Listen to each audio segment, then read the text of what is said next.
Apa Bu, ada yang perlu dibantu? Ini Pak, saya mau wawancara Pak mengenai wawancara mengambil keputusan wawancara ini dalam rangka tugas. Oke. Jadi tugas guru penggerak wawancara sama Kepala sekolah Pak. memang kepala sekolah. Benar. Kalau yang lain, Pemimpin di sekolah kan kepala. oke. Yang mau ditanyakan apa itu? Baik, yang pertama itu tentang pengalaman Bapak dalam mengambil keputusan Pak. Pengalaman dalam mengambil keputusan di bidang apa? Yang ada di sekolah selama ini Pak. Nah, jadi mungkin itu yang dimaksud itu mengambil keputusan hal-hal yang memang menjadi dilema seorang kepala sekolah mungkin. Iya Pak. Oke, sekarang yang tanya dilema atau yang mana itu? Yang dilema yang diutamakan sini dilema etika. Etika. Yang etika contohnya yang bagaimana? Coba. Yang etika itu contohnya Pak benar lawan benar. Oke. Yang di sekolah kita kan terjadi kemarin tentang pengurusan komite kan benar lawan benar, Pak, tidak ada yang disalahkan dalam hal ini. Kemudian juga mungkin ada 2 orang guru yang kerja honor di sekolah yang jamnya berbenturan itu juga benar lawan benar. Saya mulai dulu dari masalah dilema komite. Ya. Sebenarnya begini, kalau masalah komite sekolah, saya pikir kita tetap cari yang benang merah itu yang mana. Yang ingin saya katakan begini, itu baru surat edaran gubernur. Nah, lalu surat edaran gubernur itu dia masih ada peluang untuk kalau memang orang tua mampu silakan. Jadi kalau kita memutuskannya tetap mempedoman itu, selagi bisa kita laksanakan ya kita laksanakan. Ya. Tapi kadang-kadang penerjemahan dari masyarakat kata orang tua tidak sampai ke situ. Ya, jadi kalau saya tetap saya lakukan yang mana yang masih bisa dengan aturan yang jelas seperti surat edaran gubernur. Tidak boleh ya kalau memang belum kesepakatan dengan orang tua dalam hal ini. Oke. Lalu tadi guru yang ngajar di sekolah. 2 sekolah itu termasuk etika atau dilema? Oke. Sekarang kalau guru ngajar 2 sekolah, kita lihat dulu SK-nya di mana. Kalau induknya misalnya SMK 6, lalu dia ganda waktunya dengan di SMK yang lain atau sekolah yang lain, maka itu tetap yang bersangkutan kita panggil utamakan dulu yang dia punya SK di sekolah di induk. Oke, induk istilahnya kan. Lalu yang itu menyesuaikan, itu aja. Nah, jadi dalam mengambil keputusan kita tidak ragu-ragu, yang jelas kita mengambil keputusan itu ada dasar, tidak ya semena-mena kita nanti kita disalahkan. Tapi kalau kita duduk pada fondasinya aman lagi. Sesuai aturan ya. Ya. Baik. Kemudian di sekolah Pak, dalam Bapak mengambil keputusan itu terutama untuk kasus-kasus di mana ada 2 kepentingan yang sama-sama mengandung nilai kebajikan. Itu bagaimana cara Bapak? Contoh apa itu kira-kira?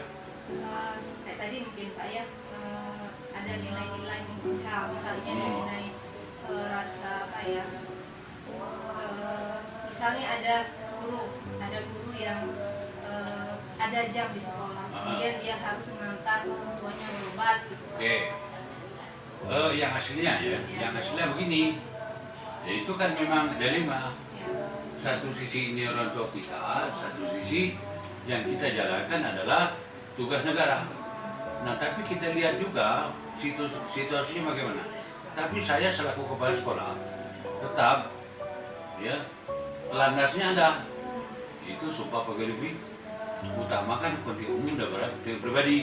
Namun, ini juga kita tetap memperhatikan situasi. Jadi memang kalau serba susah tidak, tapi tergantung dengan orangnya.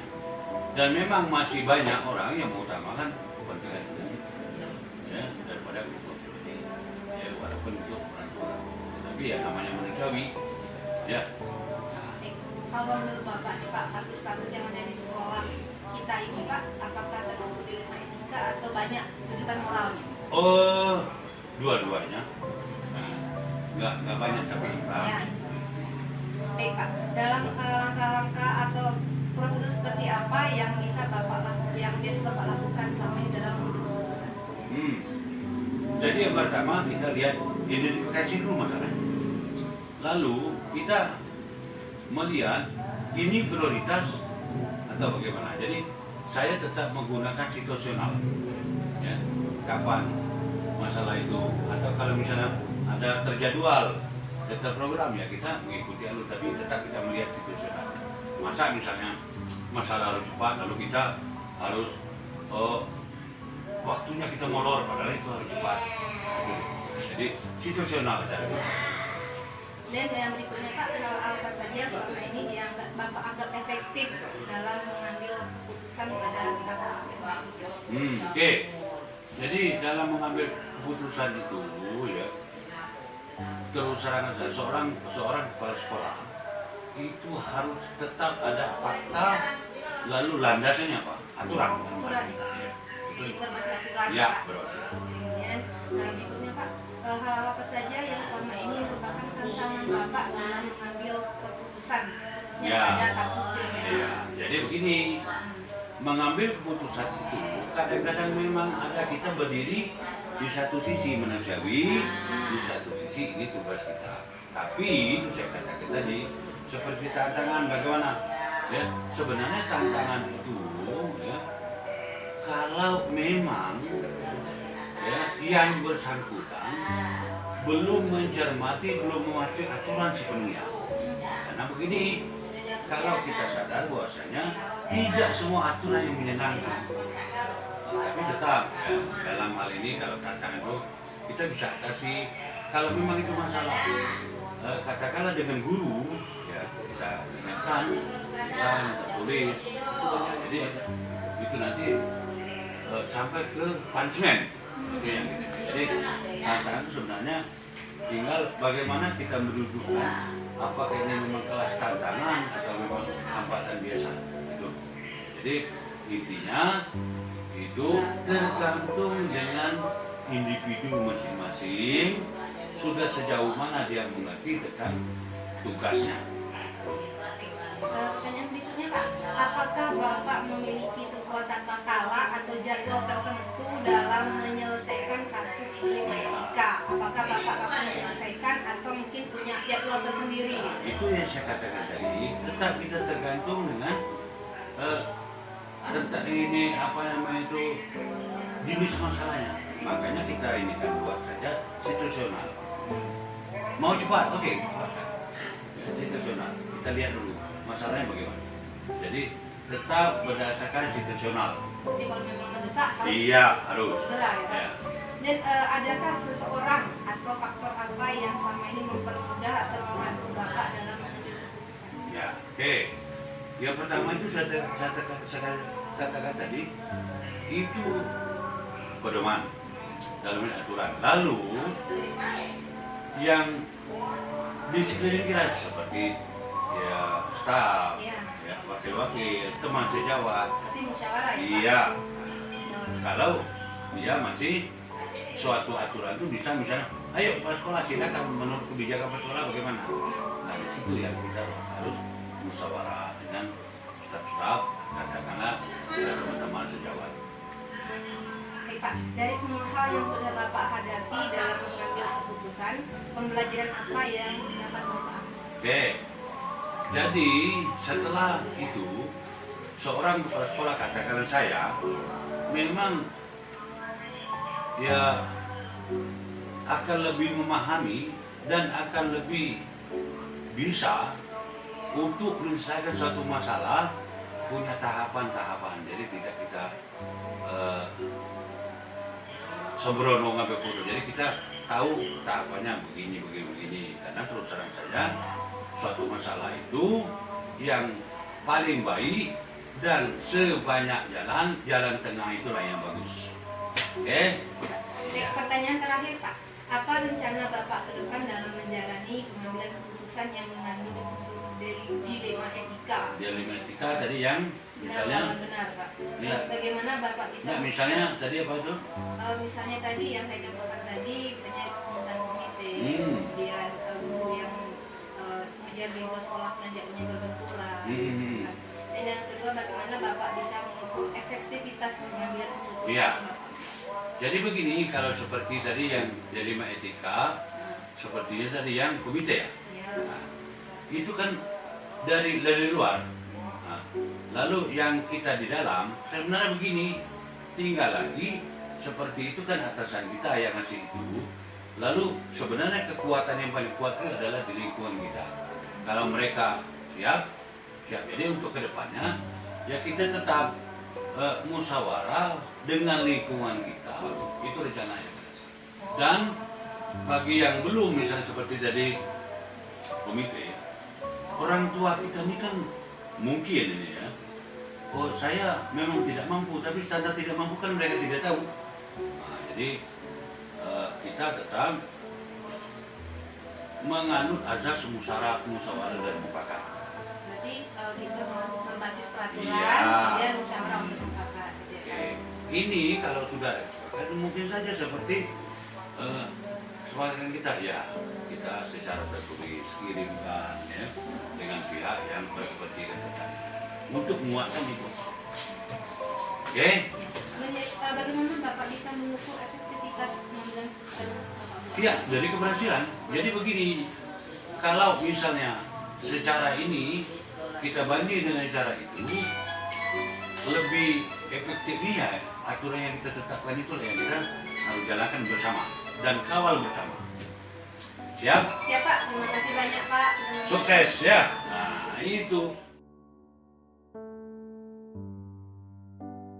Kepala sekolah di sana tidak menyapa saya. Saya pernah 2 tahun saya belajar 2 sekolah. Ini sekolah. Karena yang di sini kebetulan PLT-nya orang student. Masa kalau memang saya di kan juga di sana ngajar, jamnya sama, ya saya geser. Saya utamakan di sini. Saya pertimbangkan di sana. Berarti mengutamakan ini ya Pak. Iya, nggak mungkin kan? Nggak mungkin satu jam sekaligus kan? Salah satunya ya harus digeser. Iya, kalau masalah. Iya, sebab di sana gurunya banyak. Sedangkan di sini kami cuma saya dan Ibu Ati. Dua kelas. Kalau saya tinggalkan di sini, ya adalah yang satu kelas nggak ada guru. Sedangkan di sana gurunya banyak. Mana Bapak mengalami Ya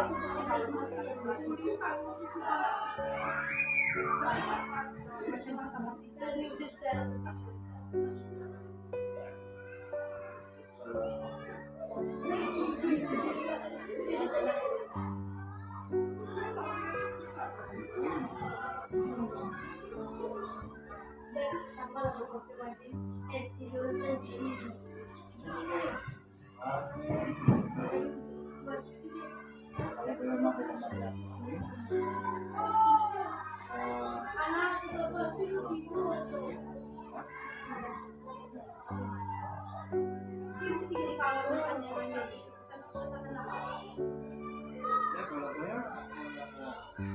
melihat dari segi peraturan, misalnya seperti yang dibilang tadi, kalau seandainya ada di antara itu antara orang tua dengan tugas kita, kalau menurut peraturan pemerintah kita bukan di tugas dulu. Sedangkan orang tua itu ada anaknya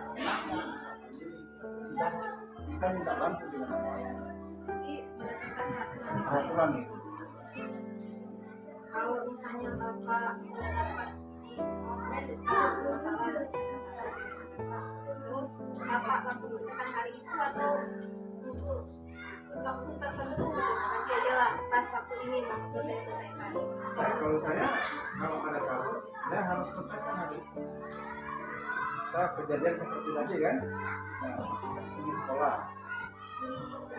Ada yang nelfon, ada yang Harus disebutkan minggu depan, ada ya Pak langsung hari itu ya Pak. harus soalnya kita harus cepat. Kalau dalam Bapak memutuskan suatu keputusan itu ada nggak ya Pak? Ya kebetulan dulu kan di sini kami dulunya ya nggak banyak. Kalau sekarang kita Berarti ada Pak, ada ya kalau usul itu musyawarah ya.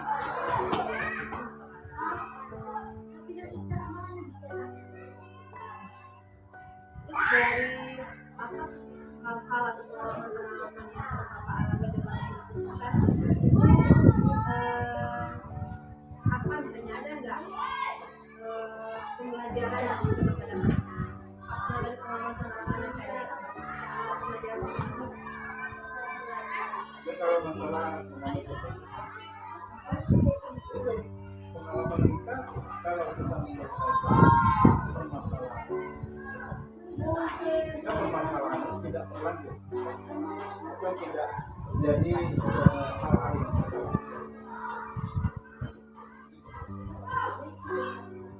Jadi kalau mengalami masalah yang sama udah tahu ya Pak. Ya,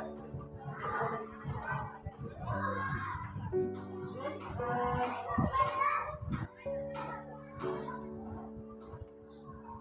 hal nggak ada cerita dalam jadi ya kebetulan di sini Pak.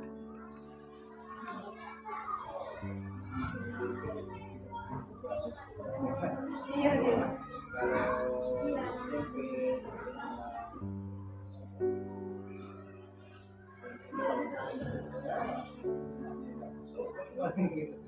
kalau masalah di rumah orang tua kalau sini alhamdulillah belum ada.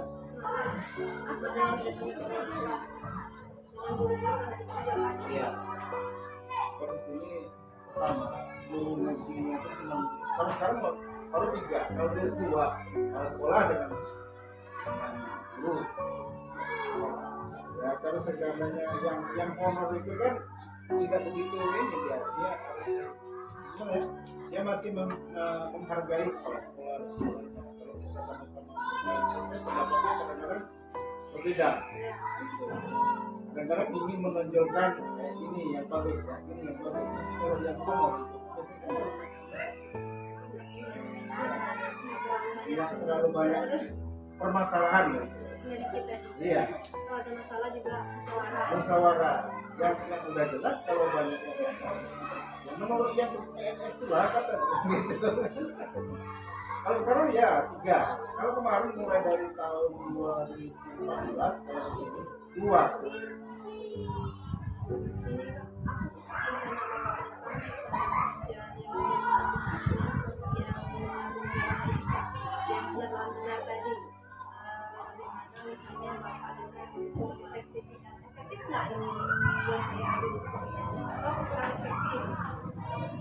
Ya kalau menurut saya kalau kita melaksanakan tugas nomor 1